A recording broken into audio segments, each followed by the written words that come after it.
Hi everyone, I'm about to recap the introductory lesson of 1 point perspective.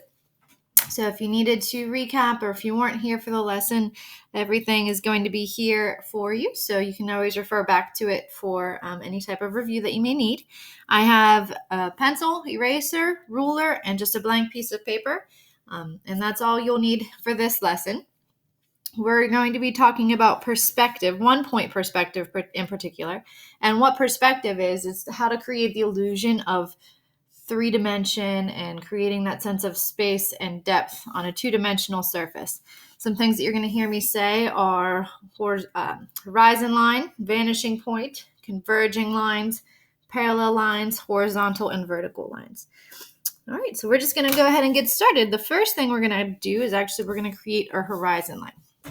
And what the horizon line is, it's a line we're going to intersect through about halfway, maybe a little bit less than halfway on the paper. But what the horizon line, just to illustrate this, it's where the sky and the land meet. So this might be an easier way to illustrate it by just simply creating a little bit of a sunset.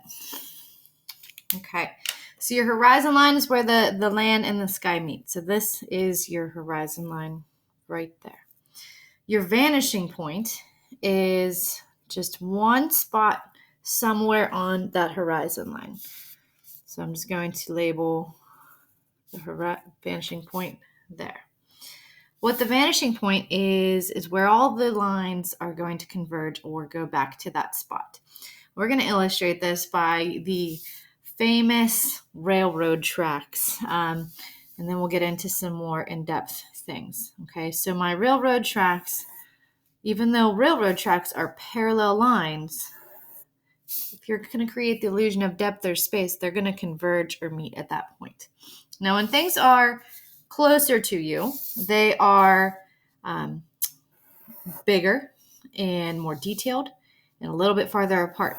As things go into the distance, they get smaller and closer together. So I'm going to start by making some horizontal lines here. Even the outside of those railroad ties, that's going to become in perspective as well. So I'm just going to gently sketch in where the outside of those railroad ties are going to go.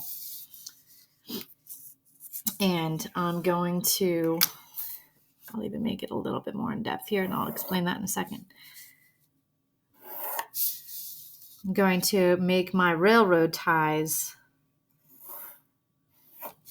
create that illusion of space. So again, to reiterate, we have a little bit more space in between those ties that are in the foreground.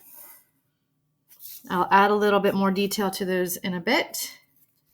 But as this starts to go back into the distance, back towards that horizon line, things are going to get smaller and closer together. And a good trick, if you want to make sure, ensure your lines are parallel, is you can line some of the notches up with the edge of the paper, or you can even use some of the millimeter measurements to just ensure that what you're drawing is straight and parallel, and it's going to give it the most accurate rendition possible. So I'm getting really close together here. And those railroad ties are getting so small together, it's going to become really difficult to see the difference between the railroad ties and the space in between them, and that's okay, because you want to create that illusion of depth. To further this and to make this look more 3D, you can actually erase the rail underneath the railroad ties, and we'll give them even more of a 3D look here in a second. So something simple as, with perspective drawing, you do a lot of light drawing because there is quite a bit of erasing, especially as you get into more complex drawings. And I'll show you more of the shading as well. Okay, so if I want to make these railroad ties look even a little bit more 3D, I can make those railroad ties come down over the railing